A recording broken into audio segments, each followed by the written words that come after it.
Good morning, Stony Brook, and welcome back to another Newsbreak. I'm Abraham Clemens, and here are today's top stories. All eyes are on Stony Brook University's administration following a protest on campus yesterday. Students, staff, and members of the local community gathered to speak out against the revocation of visas for 11 international students, a move they are calling unfair and deeply troubling.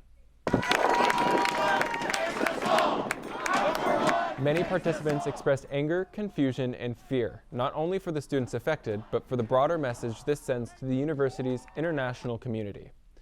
Faculty members joined in, with some leading chants and calling for immediate transparency and support from university leadership to protect their students, citing Stony Brook's large international student and staff population.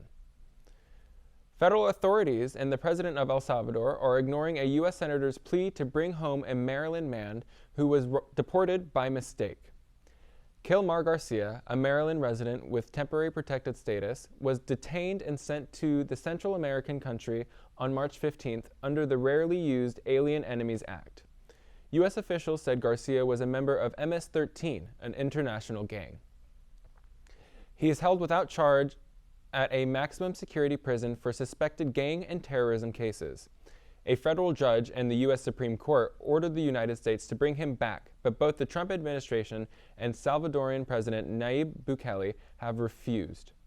Maryland Senator Chris Van Hollen traveled to El Salvador on Wednesday to see Garcia and demand his release, but was declined. Investigators are probing how a New York helicopter's Tor chopper crashed in the Hudson River, killing a pilot and a family of 5. Officials are still recovering debris from the aircraft. The Federal Aviation Administration has suspended the air carrier certificate for the helicopter company following the April 10th crash. Meanwhile, National Transportation Safety Board Chair Robert Sumwalt says there was no national database by the FAA on the air tour industry. The call to ground all flights for the company came from U.S. Senator Chuck Schumer of New York and the company's CEO, Michael Roth. Roth has also fired Director of Operations for New York Helicopter, Jason Costello.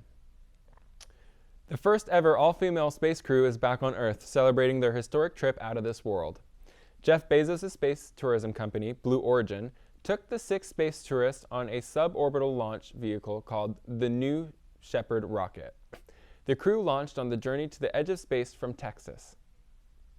The group was in the air for around 11 minutes as they traveled more than 60 miles above Earth.